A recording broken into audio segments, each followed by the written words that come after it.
जय हिंद प्यारे छात्रों। इस वीडियो में हम आपके लिए क्लास 8 यानी कक्षा 8वीं का विषय कौन सा प्यारे छात्रों, तो विषय हिंदी का यानी प्रथम भाषा का पेपर लेके आ चुके हैं। कई बच्चों का कमेंट आ रहा था कि सर कक्षा 8वीं का विषय कौन सा है, तो विषय हिंदी का वार्षिक परीक्षा पेपर लेके आइए।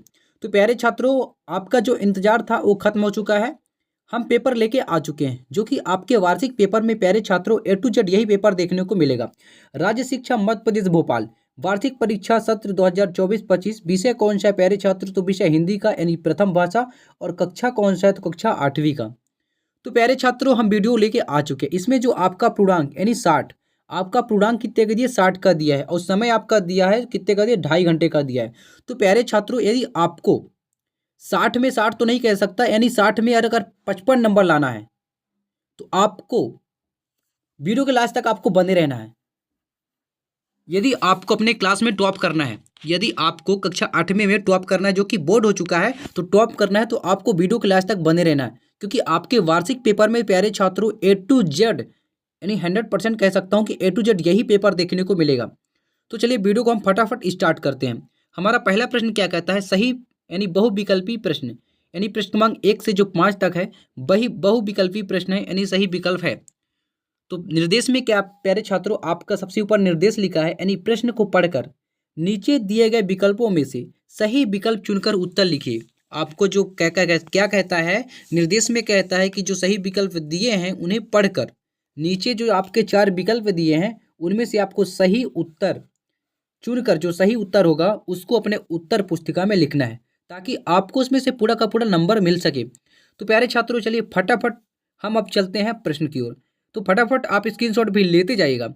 आपसे एक रिक्वेस्ट है कि हम आपके लिए इतनी बड़ी मेहनत से वीडियो लेके आते हैं, तो आप अभी तक हमारे चैनल को सब्सक्राइब नहीं किए हैं तो चैनल को सब्सक्राइब कीजिए और वीडियो को लाइक कीजिए और अपने दोस्तों को ज़्यादा से ज़्यादा शेयर कीजिए, ताकि ये वीडियो उन तक भी पहुंच सके और वो भी अपने वार्षिक परीक्षा में अच्छे से अच्छे मार्क्स ला पाएँ विषय हिंदी में। तो प्यारे छात्रों, हमारे इस चैनल के माध्यम से सभी क्लास की वार्षिक परीक्षा की पेपर वीडियो के माध्यम से प्रोवाइड कराया जाएगा। चलिए, हमारा पहला प्रश्न क्या कहता है, सतपुड़ा सतपुड़ा का जंगल कहाँ स्थित है। आपसे पूछा है कि सतपुड़ा का जंगल कहाँ स्थित है। ए में है उत्तर प्रदेश, बी में है आंध्र प्रदेश, सी में है मध्य प्रदेश और डी में है बिहार। तो इसका राइट आंसर हो जाएगा, यानी सही उत्तर हो जाएगा ऑप्शन सी, यानी मध्य प्रदेश। सतपुड़ा का जंगल कहाँ स्थित है प्यारे छात्रों, तो राइट आंसर हो जाएगा मध्य प्रदेश। आप स्क्रीनशॉट भी लेते जाइएगा, साथ ही साथ नोट कॉपी में नोट करते जाइएगा और याद भी करते जाइएगा, क्योंकि आपके वार्षिक पेपर में ऐसे ही प्रश्न देखने को मिलेंगे। इसके बाद प्यारे छात्रों, हमारा दूसरा प्रश्न क्या कहता है, दूसरा प्रश्न कहता है कि नव नव के नव विहग ब्रंद में को पंक्ति में अलंकार है। आपसे इसमें क्या पूछा, अलंकार यानी कौन सा अलंकार है। यमक अलंकार, बी में अनुप्रास अलंकार, सी में श्लेष अलंकार और डी में है उत्प्रेक्षा अलंकार। तो प्यारे छात्रों, इसका जो हमारा राइट आंसर हो जाएगा ऑप्शन बी हो जाएगा, यानी अनुप्रास अलंकार हो जाएगा। इसके बाद प्यारे छात्रों, तीसरे प्रश्न में आपसे क्या पूछा है कि सत्याग्रह शब्द का संधि विच्छेद है। आपसे क्या पूछा है कि सत्याग्रह शब्द का संधि विच्छेद आपसे पूछा है। तो ए में है सत्य प्लस ग्रह, बी में है सत्य प्लस आग्रह, सी में है सत्या प्लस ग्रह। इसके बाद डी में क्या है प्यारे छात्रों, सत्याग प्लस ग्रह।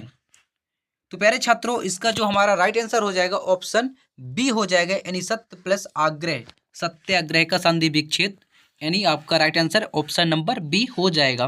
इसके बाद चौथे प्रश्न में आपसे क्या पूछा है कि बाबा भारती को खड्ग सिंह ने रोका। ए में है अपाहिज बनकर, बी में है वैद्य बनकर, सी में किसान बनकर और डी में है पुजारी बनकर। तो प्यारे छात्रों, इसका राइट आंसर हो जाएगा ऑप्शन ए, यानी अपाहिज बनकर, इसका राइट आंसर हो जाएगा। इसके बाद अगले प्रश्न में आपसे क्या पूछा है कि रानी लक्ष्मीबाई बचपन में ही सीख गई थी। रानी लक्ष्मीबाई बचपन में ही सीख गई थी। ए में है गायन कला, बी में है नृत्य कला, सी में है शास्त्र कला और डी में है पाक कला। तो प्यारे छात्रों, इसका राइट आंसर हो जाएगा ऑप्शन सी, यानी शास्त्र कला, इसका राइट आंसर हो जाएगा। इसके बाद दूसरे प्रश्न में आपसे क्या पूछा कि रिक्त स्थानों की पूर्ति कीजिए। आपसे क्या पूछा है कि आपको रिक्त स्थान की आपको पूर्ति करना है, प्रश्न क्रमांक 6 से प्रश्न क्रमांक 10 तक। चलिए फटाफट हम रिक्त स्थान की प्यारे छात्रों पूर्ति कर लेते हैं। निर्देश आपको क्या दिया कि स्थानों की पूर्ति कीजिए। प्रत्येक प्रश्न के लिए 1 अंक निर्धारित है। जो कि आपका ये प्रश्न है, प्रत्येक प्रश्न के लिए कितने अंक निर्धारित है? 1 अंक निर्धारित है। तो प्रश्न क्रमांक 6 में क्या पूछा है कि गांधी जी अनाज में चुनते चुनने थे। गांधी जी अनाज में चुनने थे। तो प्यारे छात्रों, जो गांधी जी अनाज में कंकड़ चुनने थे, इसका राइट आंसर हो जाएगा यानी कंकड़। दूसरे में क्या पूछा है? प्रश्न क्रमांक 7 में क्या है कि इस रुपया शब्द का सर्वप्रथम प्रयोग ने किया, यानी रुपया शब्द का सर्वप्रथम प्रयोग शेर शाह सूरी ने किया। इसका राइट आंसर क्या हो जाएगा? शेर शाह सूरी। इसके बाद प्रश्न क्रमांक 8 में क्या पूछा है कि मदा शिवराव कात्रे को के विवाह की चिंता थी, यानी अपनी पुत्री की। किसकी? अपनी पुत्री। इसका राइट आंसर हो जाएगा। इसके बाद प्रश्न क्रमांक 9 में आपसे क्या पूछा कि केरल के जो लोग हैं नृत्य और संगीत के बड़े हैं। तो केरल के लोग नृत्य और संगीत के क्या हैं? बड़े शौकीन हैं। नृत्य और संगीत के क्या हैं? बड़े शौकीन हैं। इसके बाद प्यारे छात्रों, प्रश्न क्रमांक 10 में आपके क्या पूछा कि नानमेन के गुरु का नाम था। नानमेन के गुरु का नाम था। तो इसका राइट आंसर हो जाएगा स्वामी हरिदास। स्वामी हरिदास प्यारे छात्रों, इसका राइट आंसर हो जाएगा। इसके बाद अगला प्रश्न में आपसे क्या पूछा है? अति लघु उत्तरीय प्रश्न। प्रश्न क्रमांक 11 से जो 16 का है आपका प्रश्न है, तो अति लघु उत्तरीय प्रश्न है। निर्देश में आपसे क्या पूछा है? दिया लिखा है कि प्रश्नों के उत्तर 1 या 2 वाक्यों में लिखिए। प्रत्येक प्रश्न के लिए 2 अंक निर्धारित है। कितने अंक निर्धारित है प्यारे छात्रों? 2 अंक निर्धारित है। निर्देश पढ़ना अनिवार्य है, क्योंकि निर्देश पढ़ने से तात्पर्य ये रहता है प्यारे छात्रों कि कौन सा प्रश्न कितने अंक का है और कितने शब्द सीमा में आपको उसका उत्तर अपने उत्तर पुस्तिका में लिखनी है। तो आपको निर्देश भी सबसे पहले आपको निर्देश पढ़ना है। इसके बाद प्रश्न क्रमांक 11 में आपसे क्या पूछा? कवि वीरों को क्यों बुला रहा है? कवि वीरों को क्यों बुला रहा है? तो प्यारे छात्रों, इसका हमारा जो है, इसके बाद प्रश्न क्रमांक 12 में आपसे क्या पूछा कि खड्ग सिंह कौन था? इसके बाद 13 में क्या पूछा है कि सर्वनाम शब्द किन शब्दों के बदलने में आते हैं? जो सर्वनाम शब्द है किन शब्दों के बदलने से आते हैं? तो फटाफट आप इन प्रश्नों का स्क्रीनशॉट ले लीजिए। इसके बाद प्यारे छात्रों, प्रश्न क्रमांक 14 में आपसे क्या पूछा कि कवि तपस्वी बनने के लिए क्यों कह रहा है? इसके बाद प्रश्न क्रमांक 15 में आपसे क्या पूछा कि आरोग्य सम्राट किम नमन को कहा गया है? प्रश्न क्रमांक 16 देख लीजिए, यानी मीराबाई ने श्री कृष्ण की किम रूप में उपासना की है? तो फटाफट आप इन प्रश्नों का स्क्रीनशॉट ले लीजिए। इसके बाद प्यारे छात्रों, प्रश्न क्रमांक 13 में देख लीजिए, प्रश्न क्रमांक 14 देख लीजिए। कवि कह रहा है कि तुम वीर पुरुष यानी तपस्वी बन जाओ, जिससे तुम्हारे ऊपर माया मोह का प्रभाव न पड़े। तो ये प्रश्न क्रमांक 12 का जो आपका उत्तर है प्यारे छात्रों, यानी खड्ग सिंह उस लड़के का कुख्यात डाकू था, यानी इलाके का जो है क्या था? कुख्यात डाकू था। इसके बाद प्रश्न क्रमांक 13 का हमारा उत्तर प्यारे छात्रों, यानी सर्वनाम शब्दों का संज्ञा के स्थान पर प्रयोग होता है। सर्वनाम शब्दों का किसके यानी संज्ञा के स्थान पर क्या होता है प्यारे छात्रों? प्रयोग होता है। इसके बाद प्रश्न क्रमांक 14 का ये रहा राइट आंसर, यानी कवि कह रहा है कि तुम वीर तपस्वी बन जाओ, जिससे तुम्हारे ऊपर माया मोह का प्रभाव ना पड़ सके। ये प्रश्न क्रमांक 14 का उत्तर हो गया। तो फटाफट आप स्क्रीनशॉट लेते जाइएगा। इसके बाद प्रश्न क्रमांक 15 का ये रहा उत्तर प्यारे छात्रों, यानी आकाश तत्व को आरोग्य सम्राट कहा गया है। क्या कहा गया है?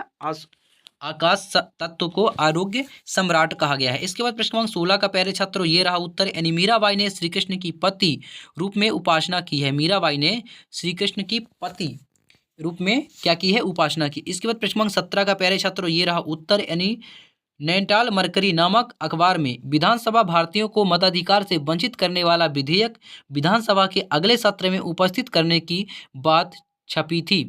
अंग्रेजों की इस कार्यवाही का विरोध करने के लिए अंग्रेजी यानी गांधी जी ने भारत आना स्थगित कर दिया। इसका राइट आंसर हो जाएगा। इसके बाद प्यारे छात्रों, प्रश्न क्रमांक 18 में आपसे क्या पूछा है कि बादशाह अकबर के दरबार में तानसेन ने क्या चमत्कार कर दिया था? बादशाह अकबर के दरबार में तानसेन ने क्या चमत्कार कर दिया था? इसके बाद प्रश्न क्रमांक 19 देख लीजिए, यानी जहाज का पक्षी किस बात का प्रतीक है? आशा स्पष्ट आपको करना है, जो कि 3-3 अंक के आपके क्वेश्चन है। इसके बाद प्रश्न 20 में आपसे क्या पूछा है? कवि प्रकृति की हर वस्तु में नया रूप क्यों देखना चाह रहा है?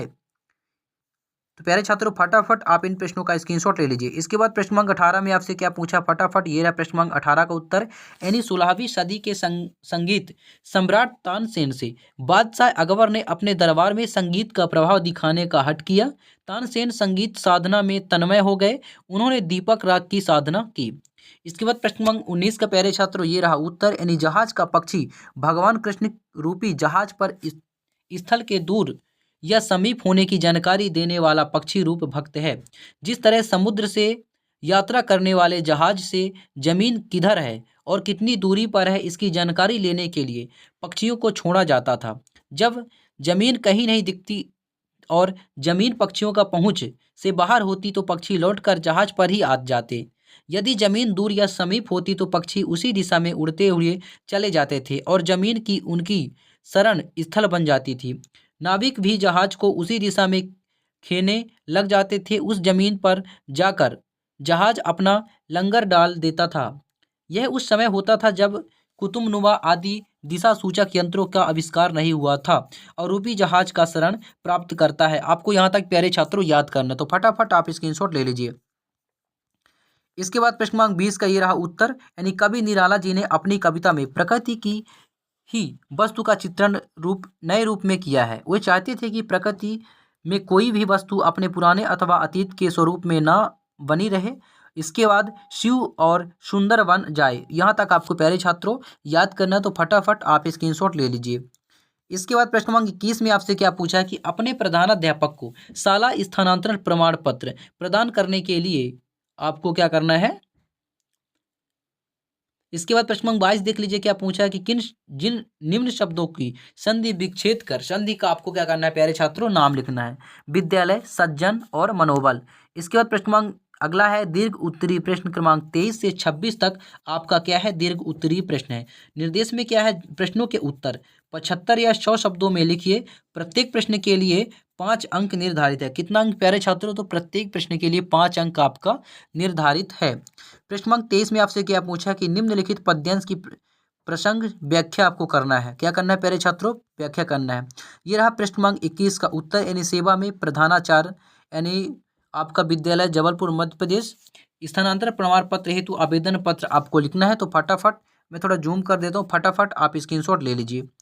इसके बाद प्यारे छात्रों प्रश्न क्रमांक 22 का ये रहा उत्तर, यानी विद्यालय, विद्याधन आलय। कौन सा संधि होता है विद्यालय में, दीर्घ स्वर संधि होता है। कौन सा संधि होता है, दीर्घ स्वर संधि। इसके बाद दूसरे में क्या है, सज्जन यानी सत धन जन, ये कौन सा है, व्यंजन है, संधि है। इसके बाद मनोबल यानी मना धन बल, कौन सा संधि है प्यारे छात्रों, तो विसर्ग संधि है। कौन सा संधि है, विसर्ग संधि। इसके बाद प्यारे छात्रों प्रश्न क्रमांक 23 आप देख लीजिए फटाफट और स्क्रीनशॉट ले लीजिए। ये रहा प्रश्न क्रमांक 23 का उत्तर, यानी संदर्भ में प्रस्तुत पद्यांश हिंदी के महान भक्त यानी कवि सूरदास द्वारा रचित। यह पद सूरदास के कृष्ण भक्ति से संबंधित पदों में से एक है जिसमें जीवात्मा और परमात्मा के संबंध को दर्शाया गया है।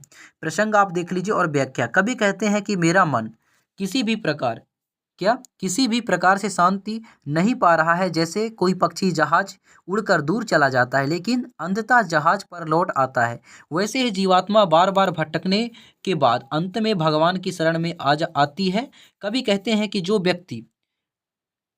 व्यक्ति कमल नयन आपका श्री कृष्ण की महिमा को छोड़कर अन्य देवी देवताओं की पूजा करता है वह सही मार्ग से भटक जाता है और आनंद प्राप्त नहीं कर सकता। आपको यहाँ तक याद करना है। तो फटाफट प्यारे छात्रों आप स्क्रीनशॉट ले लीजिए। इसके बाद प्रश्न क्रमांक इसका अथवे का उत्तर ये हो गया प्यारे छात्रों। इसके बाद प्रश्न क्रमांक 14 में आपसे क्या पूछा है कि निम्नलिखित गद्यांश का संदर्भ प्रसंग सहित व्याख्या आपको करना है। प्रश्न क्रमांक 25 देख लीजिए, जहाज का पक्षी किस बात का प्रतीक है। आपको आशय स्पष्ट करना है जो कि 5 अंक का आपका एक क्वेश्चन है।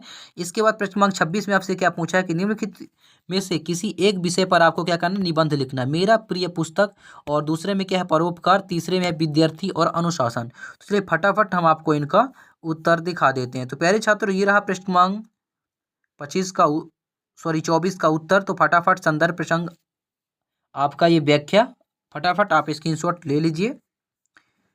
इसके बाद ये आपका प्रश्न क्रमांक 25 का ये आपका रहा।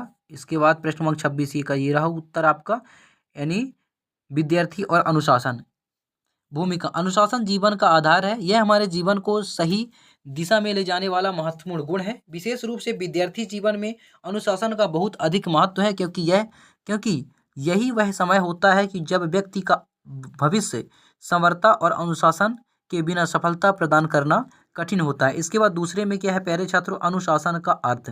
अनुशासन का अर्थ है नियमों का पालन करना, समय का सदुपयोग करना और अपने कर्तव्यों को ईमानदारी से निभाना। एक अनुशासित व्यक्ति अपने जीवन में हमेशा आगे बढ़ता है, जबकि अनुशासनहीनता मनुष्य को असफल की ओर ले जाती है। इसके बाद प्यारे छात्रों ये रहा अनुशासनहीनता के दुष्परिणाम। यानी अनुशासनहीन विद्यार्थी न तो अपनी पढ़ाई में सफल हो पाता है और ना ही अपने जीवन में ऐसा व्यक्ति समय की कीमत नहीं समझता, आलसी हो जाता है और अनेक प्रकार की बुरी आदतों का शिकार हो सकता है। अनुशासनहीनता जीवन में असफल, तनाव और पछतावे को जन्म देती है। किसको प्यारे छात्रों, पछतावे को। इसके बाद अगला है उपसंहार। विद्यार्थी जीवन में अनुशासन जितना आवश्यक है, संपूर्ण जीवन में ही अनुशासन ही सफलता की कुंजी है। हमें अपने जीवन में सदैव अनुशासित, ताकि हम अपने लक्ष्य को प्राप्त कर सके। तो प्यारे छात्रों फटाफट आप स्क्रीनशॉट ले लीजिए। आशा करता हूँ कि आपको वीडियो समझ में आ गया होगा। अगर वीडियो समझ में आ गया होगा तो वीडियो को लाइक कीजिए और चैनल को सब्सक्राइब कीजिए। फिर मिलते हैं नेक्स्ट वीडियो में, तब तक के लिए जय हिंद, वंदे मातरम।